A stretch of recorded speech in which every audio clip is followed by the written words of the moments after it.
నమస్తే Telugu news 24/7 news కి స్వాగతం. ముందుగా హెడ్లైన్స్ చూద్దాం.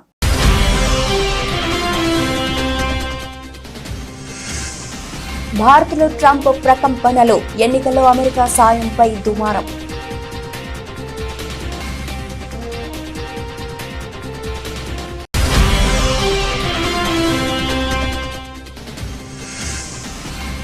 భారత్ పైన ప్రతీకారం సుంకాలకు రెడీ అయిన అమెరికా, త్వరలోనే అమలు చేస్తామన్న ట్రంప్.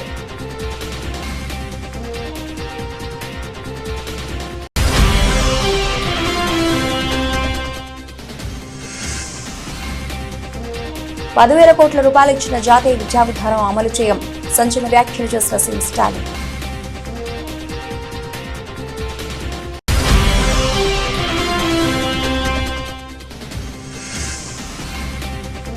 హాస్పిటల్ బెడ్ పై పవన్ కళ్యాణ్, నెట్టింట వైరల్ అవుతున్న ఫోటోలు.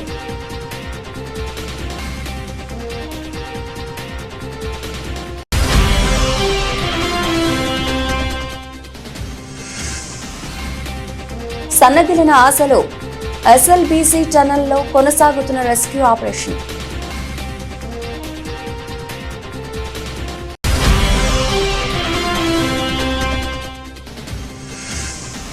మారిషస్ కు వెళ్లనున్న భారత ప్రధాని, 57వ నేషనల్ డే వేడుకలో ముఖ్య అతిథిగా పాల్గొననున్న మోదీ.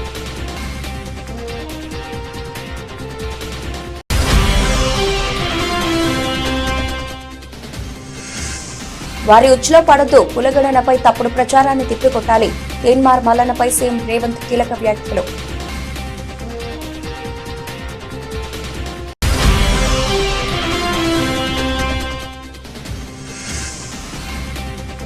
చంద్రబాబుకు భారీ షాక్, రేపు యథావిధిగా ఏపీపీఎస్సీ గ్రూప్ 2 పరీక్షలు.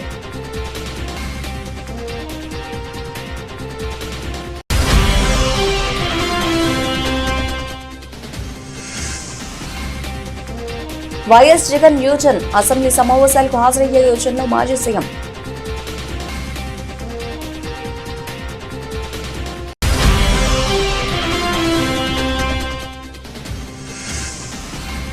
గాల్లో 2 పాల్టీలు కొట్టిన కారు, నటుడు అజిత్ కు త్రుటిలో తప్పిన ప్రమాదం.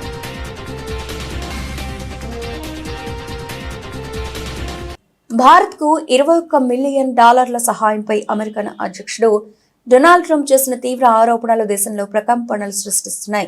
భారత్లో ఓటర్ల సంఖ్యను పెంచేందుకు $21 మిలియన్ సుమారు $182 కోట్ల సహాయాన్ని భారత్ కు అందించడం ద్వారా 2024 సాధారణ లోక్సభ ఎన్నికల్లో అమెరికా జోక్యం చేసుకుందని వస్తున్న ఆరోపణలపై వివిధ కేంద్ర సంస్థలతో దర్యాప్తు చేయించాలని భారత ప్రభుత్వం నిర్ణయించింది.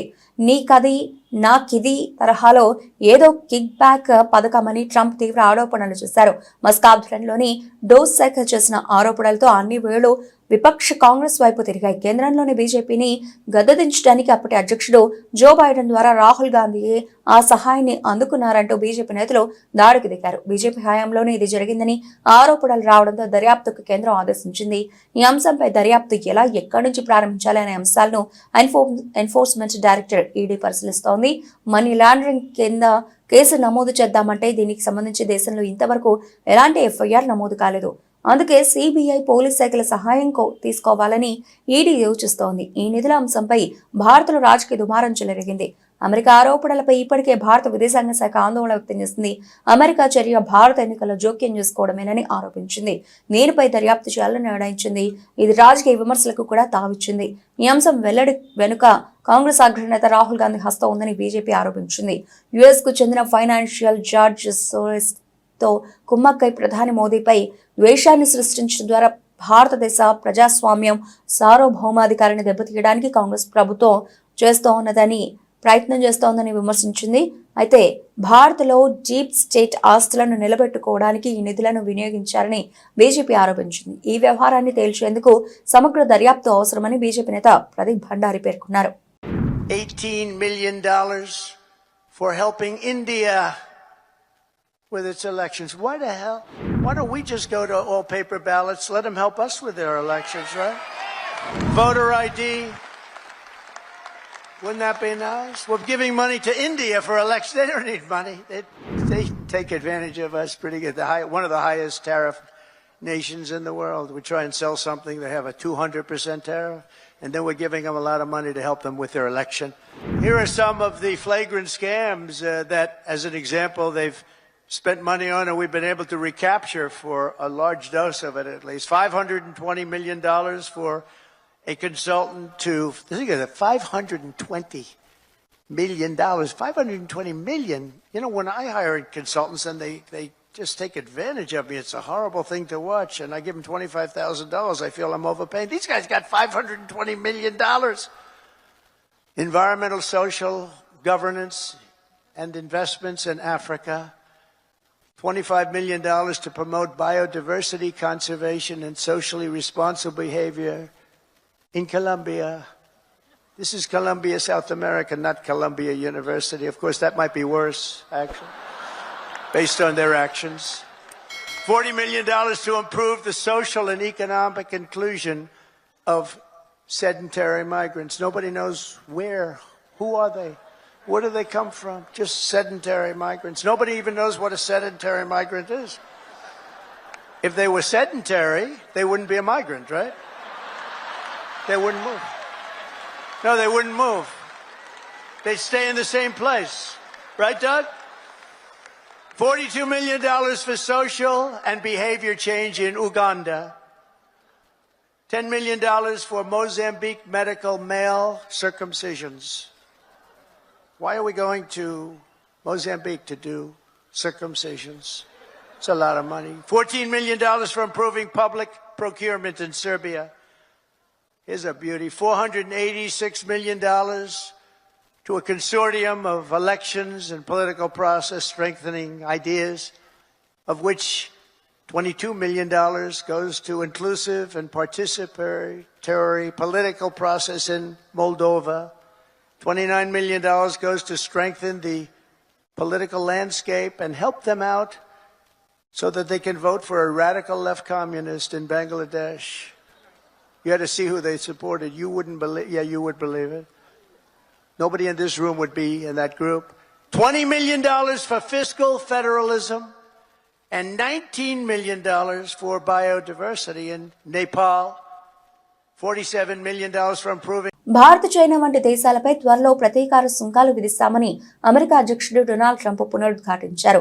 అమెరికా వస్తువులపై ఆ దేశాలు ఎంత సుంకాన్ని విధిస్తాయో తాము కూడా అంతే సుంకాన్ని విధిస్తామని ఆయన వెల్లడించారు.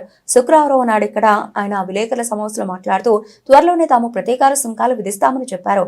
ఆ దేశాలు తమపై సుంకాలు విధిస్తే తాము కూడా సుంకాలు విధిస్తామని ఆయన అన్నారు. భారత్ లేదా చైనా తమ పట్ల ఏ విధంగా వ్యవహరిస్తున్నాయో తాము కూడా ఆ విధంగానే వారి పట్ల వ్యవహరిస్తామని ఆయన స్పష్టం చేశారు. గత వారం భారత ప్రధాని నరేంద్ర మోదీతో ద్వైపాక్షిక చర్చలకు ముందు భారతదేశ సుంకాల స్వరూపంపై ట్రంప్ వ్యాఖ్యానిస్తూ భారత్ అత్యధిక సుంకాలు విధిస్తోందని, అక్కడ వ్యాపారం చేయడం చాలా కష్టమని అన్నారు. ప్రధాని మోదీతో టెస్లా సీఈఓ ఎలాన్ మస్క్ సమావేశం కావడాన్ని గురించి ప్రశ్నించగా భారత్తో వ్యాపారం చేయాలని మస్క్ భావిస్తున్నట్టు ఉందన్నారు. భారత్లో అత్యధిక సుంకాలు ఉన్నాయని ఓ కంపెనీని నడుపుతున్న మస్క్ భారత్లో వ్యాపారం చేయడం గురించి మోదీతో సమావేశమై ఉండవచ్చని ఆయన వ్యాఖ్యానించారు. భారతదేశ గత వాణిజ్య విధానాలను ఆయన ప్రస్తావిస్తూ హార్లీ డేవిడ్సన్ మోటార్ సైకిళ్ల ఉదాంతాన్ని గుర్తు చేశారు.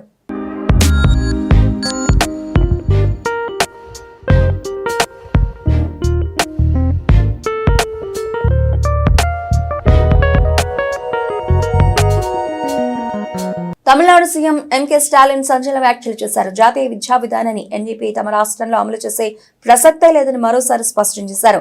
కేంద్ర ప్రభుత్వం తమిళనాడుకు 10,000 కోట్ల రూపాయలు మంజూరు చేసినా అంగీకరించలేదని తేల్చి చెప్పారు. ఎన్ఈపీ వల్ల హిందీ భాషను బలవంతంగా రుద్దే ప్రయత్నమే కాక విద్యార్థుల భవిష్యత్తు, సామాజిక న్యాయ వ్యవస్థలపై ప్రభావం చూపించే అంశాలు ఉన్నాయని అన్నారు. అందుకే తాము ఎన్ఈపీని వ్యతిరేకిస్తున్నట్లు పేర్కొన్నారు. భారతీయ భాషల మధ్య అగ్గిరాజేయొద్దని ప్రధాని మోదీ హితబోధ చేసిన సందర్భంగా కడలూరులో జరిగిన ఒక కార్యక్రమంలో సీఎం స్టాలిన్ చేసిన వ్యాఖ్యలు చర్చనీయాంశమవుతున్నాయి. మేము ఏ భాషను వ్యతిరేకించడం లేదు, హిందీ కోణంలో మాత్రమే కాదు, ఎన్ఈపీని వ్యతిరేకించేందుకు ఇంకా అనేక కారణాలున్నాయి. నీట్ లాగే ఆర్ట్స్, సైన్స్ కళాశాలలో ప్రవేశాల కోసం పరీక్షలు రాయాల్సి ఉంటుంది. ఇది విద్యార్థులను చదువుల నుంచి దూరం చేస్తుంది. ఎస్సీ, ఎస్టీ, బీసీ విద్యార్థులకు ఇప్పుడు వస్తున్న ఆర్థిక సహాయాన్ని కూడా అడ్డుకుంటుంది. ఎన్ఈపీని అమలు చేస్తే రాష్ట్రానికి 2,000 కోట్ల రూపాయలు వస్తాయని కేంద్ర ప్రభుత్వం చెబుతోంది. తమకు 10,000 కోట్ల రూపాయలు ఇచ్చినా దీన్ని నేను అంగీకరించను. తమిళనాడులోను 2,000 వెనక్కి నెట్టే పనిని నేను చేయనని స్టాలిన్ అన్నారు.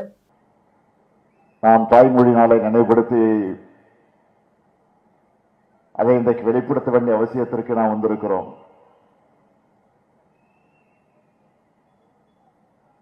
இன்றைக்கு மத்தியிலே ஆண்டு கொண்டிருக்கக்கூடிய ஒன்றிய அரசு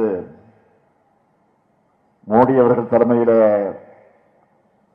நடைபெற்றுக் கொண்டிருக்கக்கூடிய ஒன்றிய அரசு தமிழ்நாட்டை எப்படியெல்லாம் வஞ்சிக்க வேண்டும், தமிழ்நாட்டு மக்களுக்கு எப்படிப்பட்ட தீங்கினை ஏற்படுத்த வேண்டும் என்று திட்டமிட்டு செய்து கொண்டிருக்கக்கூடிய அந்த அநீதியான போக்குகள் எல்லாம் இன்றைக்கு நடந்து கொண்டிருக்கிறது. தமிழ் மொழிக்கு ஆபத்து என்று நான் சொல்வதற்கு என்ன காரணம் என்று கேட்டால், இந்த தமிழ் மொழிக்காக உயிர் நீத்திருக்கக்கூடிய, பல்வேறு தியாகங்களை செய்திருக்கக்கூடிய, தன்னுடைய இன்னுயிரை அர்ப்பணித்திருக்கக்கூடிய அந்த தியாக வரலாற்று நிகழ்ச்சிகளை எல்லாம் நான் எண்ணி பார்க்கிறேன். தந்தை பெரியாராக இருந்தாலும், பேரறிஞர் அண்ணா அவர்களாக இருந்தாலும், அவர்களுடைய வழி நின்று பணியாற்றிய நம்முடைய முத்தமிழறிஞர் தலைவர் கலைஞர் அவர்களாக இருந்தாலும், தமிழ்நாட்டிற்காக, தமிழ் சமுதாயத்திற்காக, தமிழ் மக்களுக்காக, தமிழ் இனத்திற்காக, தமிழ் மொழிக்காக அவர்கள் செய்திருக்கக்கூடிய அந்த தியாக உணர்வுகளை எல்லாம் நாம் மறந்துவிட முடியாது. இன்றைக்கு நாம் பேசிக் கொண்டிருக்கக்கூடிய நம்முடைய மொழிக்கு செம்மொழி என்கிற அங்கீகாரத்தை பெற்றுத் தந்த தலைவர் தான் நம்முடைய தலைவர் கலைஞர் என்பதை நாம் மறந்துவிட முடியாது. அந்த தமிழை பற்றி தலைவர் கலைஞர் அவர்கள் பல நேரங்களில் பெருமையோடு எடுத்துச் சொல்லுவார்கள். உலங்கவர் ஓவியமே, உற்சாக காவியமே, ஓடை நறுமலரே, ஒளியமிழ் புதுநிலவே, அன்பே, அமுதே, அழகே, உயிரே, இன்பமே, இனிய தென்றலே, பனியே, கனியே, பழரச சுவையே, மாணிக்க சுடரே, மன்பத விளக்கே என்றெல்லாம் தமிழை அழைக்க தோன்றுகிறது. இருந்தாலும் தமிழை தமிழே அழைக்கக்கூடிய சுகம் எதிலும் இருக்காது என்று தலைவர் கலைஞர் அவர்கள் பல நேரங்களில் குறிப்பிட்டு காட்டியிருக்கிறார்கள். அப்படிப்பட்ட தமிழுக்கு செம்மொழி என்ற அந்தஸ்தை, அந்த அங்கீகாரத்தை பெற்றுத் தந்த தலைவர் கலைஞர் அவர்கள். இன்னும் சொல்ல வேண்டும் என்று சொன்னால், AP deputy CM Pawan Kalyan ప్రస్తుతం ఏపీ పాలనలో బిజీగా ఉన్నారు. తన చేతిలో ఉన్న మంత్రిత్వ శాఖలలో అభివృద్ధి పనులు నడిపిస్తున్నారు. ఇటీవలే కేరళ, తమిళనాడు పుణ్యక్షేత్రాల సందర్శనకు వెళ్లొచ్చారు. అయితే తాజాగా పవన్ కళ్యాణ్ హాస్పిటల్ బెడ్ పై పడుకున్న ఫోటోలు వైరల్ అయ్యాయి. నింద జనసేన పార్టీ అధికారికంగా హాస్పిటల్ బెడ్ పైన పవన్ కళ్యాణ్ ఫోటోలు షేర్ చేసి ఈరోజు హైదరాబాద్ అపోలో ఆసుపత్రిలో రాష్ట్ర ఉప ముఖ్యమంత్రి పవన్ కళ్యాణ్ పరీక్షలు చేయించుకున్నారు. స్కానింగ్, సత్సంబంధిత పరీక్షలు నిర్వహించారు. రిపోర్ట్స్ పరిశీలించిన వైద్యులు పలు సూచనలు చేశారు. మరికొన్ని వైద్య పరీక్షలు చేయాల్సిన అవసరం ఉంది. ఈ నెలాఖరున కానీ మార్చి మొదటి వారంలో కానీ మిగిలిన వైద్య పరీక్షలు చేయించుకుంటారు. 24వ తేదీ నుంచి మొదలయ్యే బడ్జెట్ సమావేశాలకు పవన్ కళ్యాణ్ హాజరవుతారంటూ రాసుకొచ్చారు. ఎంతో అభిమానులు కంగారు పడాల్సిన పనేం లేదు, సాధారణ ఆరోగ్య పరీక్షలే అని తెలుస్తోంది. అయితే పవన్ హాస్పిటల్ కి వెళ్లి పరీక్షలు చేయించుకోవడంతో ఆరోగ్యం జాగ్రత్త అంటూ ఫ్యాన్స్, కార్యకర్తలు కామెంట్స్ చేస్తున్నారు. ప్రస్తుతం పవన్ హాస్పిటల్ బెడ్ పై స్కానింగ్ మిషన్ లో ఉండి పరీక్షలు చేయించుకుంటున్న ఫోటోలు వైరల్ గా మారాయి.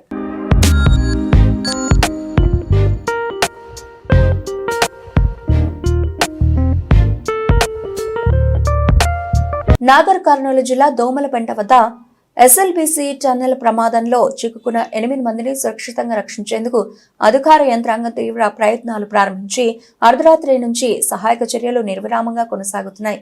ఉదయం 9 గంటలకు ఎన్డీఆర్ఎఫ్ బృందాలు ప్రమాదం జరిగిన ప్రాంతానికి చేరుకున్నాయి. అక్కడ పరిస్థితిని బయట ఉన్న అధికార యంత్రాంగానికి చేరవేశారు. దీంతో అధికారులు సహాయక చర్యలపై ఎప్పటికప్పుడు నిపుణులతో చర్చించి అక్కడి మట్టి దిబ్బలను తొలగించే ప్రయత్నం చేస్తున్నారు. అవసరమైన మెటీరియల్ లోపలికి తరలిస్తూ బయటకు తీసుకువస్తున్నారు. తాజాగా అక్కడ జరుగుతున్న రెస్క్యూ ఆపరేషన్ కు సంబంధించిన దృశ్యాలు నమస్తే తెలంగాణకు చిక్కాయి. కాగా సహాయక చర్యలు 130 మంది ఎన్డీఆర్ఎఫ్, 24 మంది హైడ్రా సిబ్బంది, 24 మందితో కూడిన సైన్యం బృందం, 24 మందితో కూడిన సింగరేణి కాలరీస్ రెస్క్యూ టీం, 120 మంది ఎన్డీఆర్ఎఫ్ సిబ్బంది పాల్గొంటున్నారు. అయితే ఘటనా స్థలంలో కూలిన మట్టి, నీటితో సహాయక చర్యలకు ఆటంకం ఏర్పడింది. సొరంగ మార్గంలో 14 కిలోమీటర్ల వద్ద పైకప్పు కూలగా సహాయక బృందాలు 13.5 కిలోమీటర్ల వరకు వెళ్లాయి. మరో 1/2 కిలోమీటర్ వెళ్లేందుకు మట్టి నీటితో అడ్డుపడుతున్నాయి. వాటిని దాటుకుని ఘటనా స్థలానికి వెళ్లేందుకు ప్రయత్నిస్తున్నారు. కాగా నీటి ఉధృతికి టన్నెల్ బోరింగ్ మిషన్ 80 మీటర్లు వెనక్కి వచ్చింది. దీంతో పైకప్పు కూలిన ప్రాంతానికి 200 మీటర్ల గ్యాప్ ఏర్పడింది. అందులో 8 మంది చిక్కుకున్నారని భావిస్తున్నారు. వారి పేర్లు పిలిచినప్పటికీ అటువైపు నుంచి ఎలాంటి స్పందన రావడం లేదు. ఆక్సిజన్ కూడా లేకపోవడంతో వారు సజీవంగా ఉన్నారా అనే అనుమానాలు వ్యక్తమవుతున్నాయి. సహాయక చర్యలను మంత్రులు ఉత్తమ్ కుమార్ రెడ్డి, జూపల్లి కృష్ణారావు, స్థానిక ఎమ్మెల్యే చిక్కుడు వంశీకృష్ణ ఉన్నతాధికారులు పర్యవేక్షిస్తున్నారు.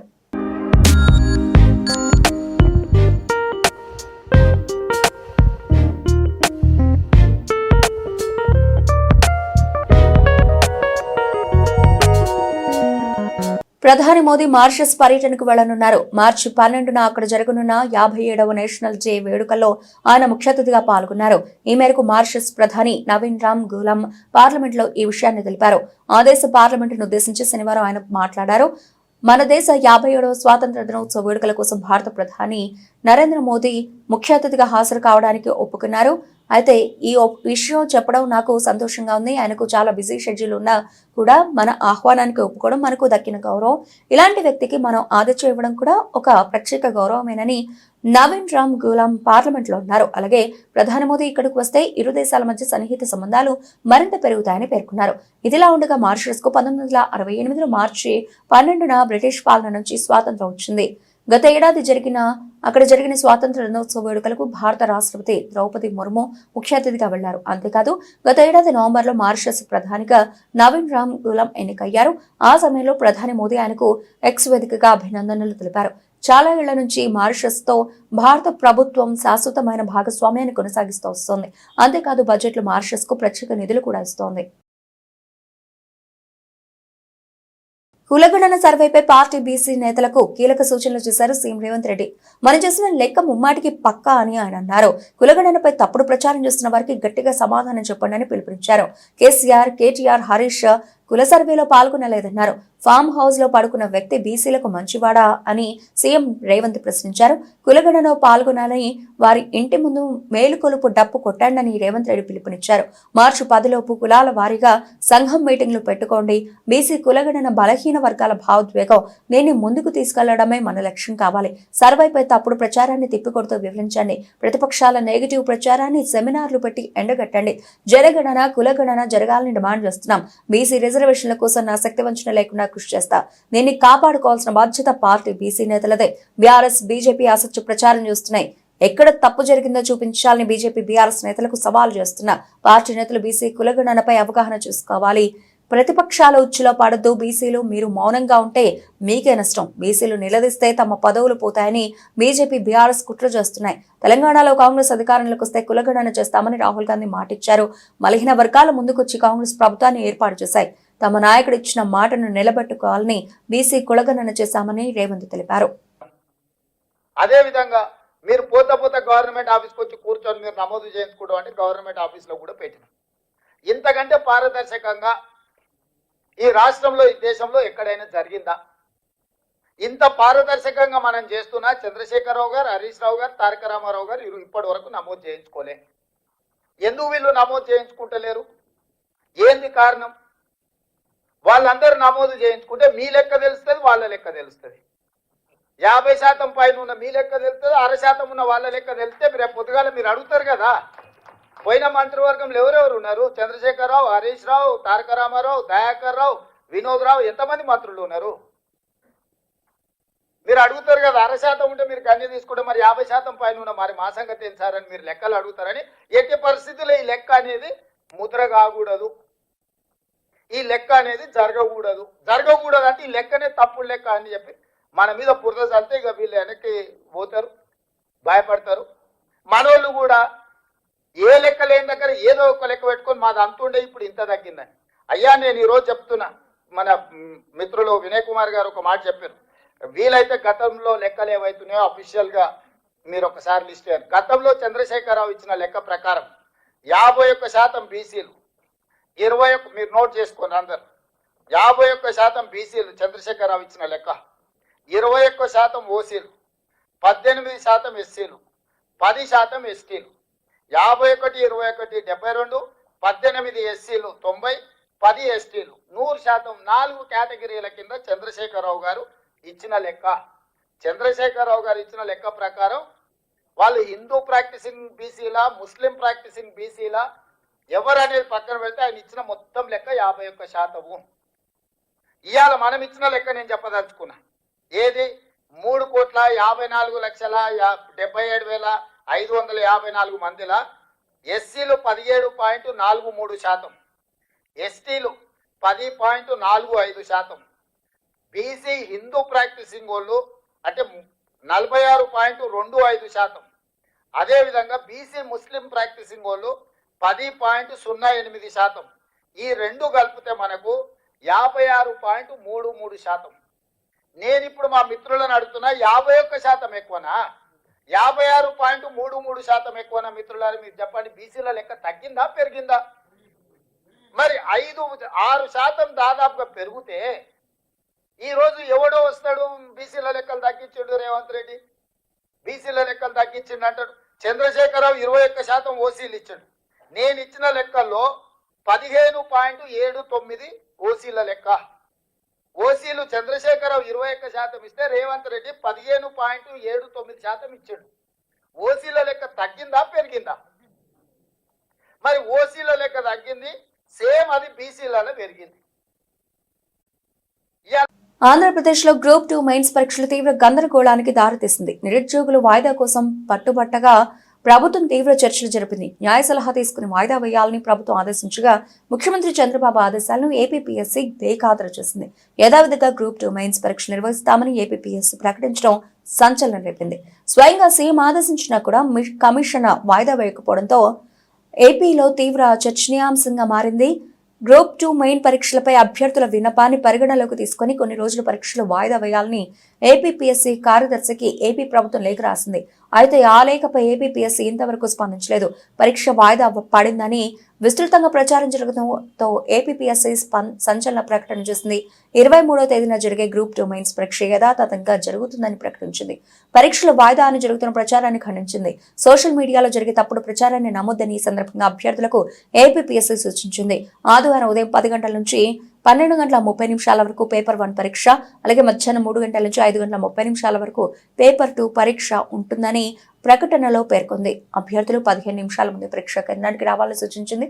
తప్పుడు ప్రచారం చేసే వారిపై క్రిమినల్ చర్యలు తీసుకుంటామని హెచ్చరించింది.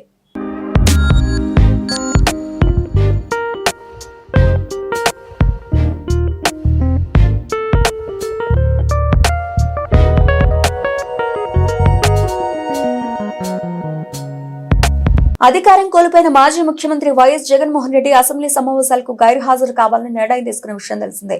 తాజాగా ఆ నిర్ణయంపై యూటర్న్ తీసుకున్నారు. అసెంబ్లీ సమావేశాలకు వెళ్లాలని మాజీ సీఎం నిర్ణయించారు. తనతో పాటు వైఎస్ఆర్ కాంగ్రెస్ పార్టీ సభ్యులందరూ అసెంబ్లీ సమావేశాలకు హాజరు కానున్నారు. అసెంబ్లీ సమావేశాలకు వెళ్లకపోతే శాసన సభ్యత్వాలు రద్దయ్యే ప్రమాదం ఉండడంతో ఈ మేరకు వైఎస్ఆర్సీపీ ఈ కీలక నిర్ణయం తీసుకుంది. ఈ నెల 24వ తేదీ నుంచి ఆంధ్రప్రదేశ్ బడ్జెట్ సమావేశాలు ప్రారంభమవుతున్నాయి. ఎన్డీఏ కూటమి అధికారంలోకి వచ్చిన తర్వాత తొలిసారి పూర్తిస్థాయి బడ్జెట్ ప్రవేశపెట్టనుంది. ఈ సందర్భంగా నిర్వహిస్తున్న సమావేశాలకు ఎన్డీఏ సభ్యులు హాజరవుతుండగా వైఎస్ఆర్సీపీ గైర్ హాజరు కావాలని నిర్ణయించింది. అధికారం కోల్పోయిన తర్వాత మాజీ ముఖ్యమంత్రి వైఎస్ జగన్మోహన్ రెడ్డి వైఎస్ఆర్ కాంగ్రెస్ పార్టీ సభ్యులు కేవలం శాసనసభ్యులుగా ప్రమాణ స్వీకారం చేసేందుకు మాత్రమే అసెంబ్లీకి వచ్చారు. అనంతరం జరిగిన అసెంబ్లీ సమావేశాలకు వైఎస్ఆర్సీపీ పూర్తి దూరంగా ఉంది. తమకు ప్రతిపక్ష హోదా ఇవ్వాలని, సాధారణ ఎమ్మెల్యేగానే తనకు సమయం కేటాయిస్తే అసెంబ్లీలో గళం వినిపించలేమని మాజీ సీఎం వైఎస్ జగన్ పేర్కొంటున్నారు. ప్రతిపక్ష హోదా ఇస్తేనే అసెంబ్లీ సమావేశాలకు వెళతామని ప్రకటించారు. అయితే కూటమి ప్రభుత్వం అంగీకరించడం లేదు. 11 మంది సభ్యులు ఉంటే ఎలా ప్రతిపక్ష హోదా ఇస్తామని ఎన్డీఏ పక్షాలు ప్రశ్నిస్తున్నాయి. ఈ వివాదం కొనసాగుతున్న సమయంలో జరిగిన అసెంబ్లీ సమావేశాలకు మాజీ సీఎం వైఎస్ జగన్ వైసీపీ సభ్యులు హాజరు కాని విషయం తెలిసిందే. తాజాగా ఎల్లుండి నుంచి జరగనున్న బడ్జెట్ అసెంబ్లీ సమావేశాలకు వెళ్లాలని వైఎస్ఆర్సీపీ నిర్ణయం తీసుకుంది. వరుసగా 60 రోజుల పాటు అసెంబ్లీకి హాజరు కాకపోతే సభ్యత్వాలు రద్దయ్యే ప్రమాదం ఉంది. దీంతో ఒకరోజు అసెంబ్లీకి వెళ్లి రావాలనే యోచనలో వైసీపీ ఉన్నట్లు సమాచారం. అయితే దీనిపై ఇంకా అధికారిక ప్రకటన రాలేదు.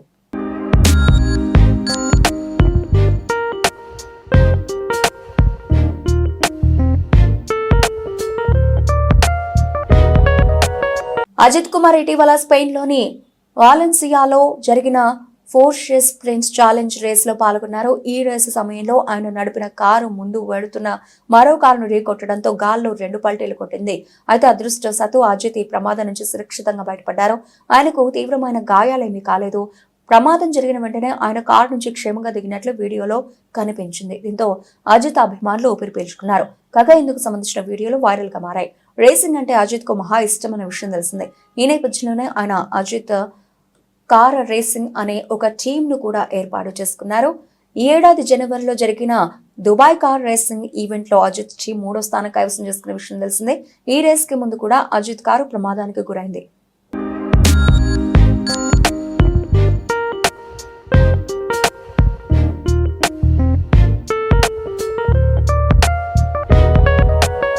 బులెటిన్ ముగించే ముందు హెడ్లైన్స్ మరోసారి.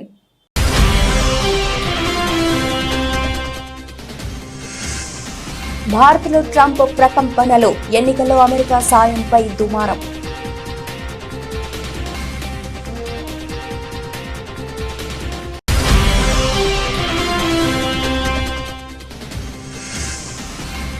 భారత్ పైన ప్రతీకారం సుంకాలకు రెడీ అయిన అమెరికా, త్వరలోనే అమలు చేస్తామన్న ట్రంప్.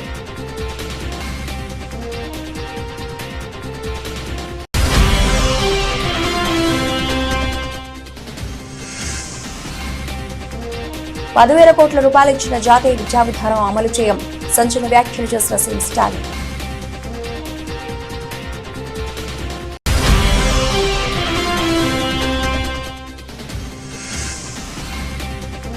హాస్పిటల్ బెడ్ పై పవన్ కళ్యాణ్, నెట్టింట వైరల్ అవుతున్న ఫోటోలు.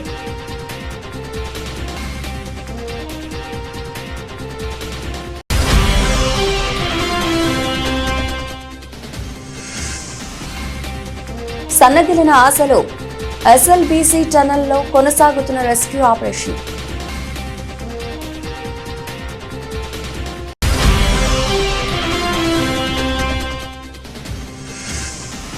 మారిషస్ కు వెళ్లనున్న భారత ప్రధాని, 57వ నేషనల్ డే వేడుకలో ముఖ్య అతిథిగా పాల్గొననున్న మోదీ.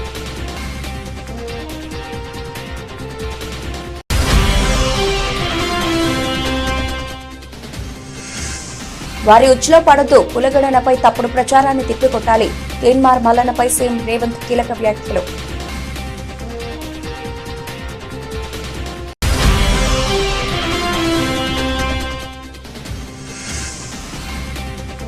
చంద్రబాబుకు భారీ షాక్, రేపు యథావిధిగా ఏపీపీఎస్సీ గ్రూప్ 2 పరీక్షలు.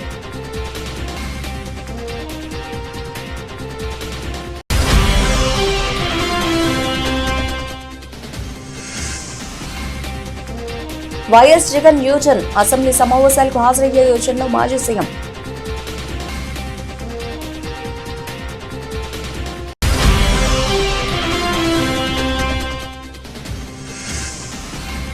గాల్లో 2 పాల్టీలు కొట్టిన కారు, నటుడు అజిత్ కు త్రుటిలో తప్పిన ప్రమాదం.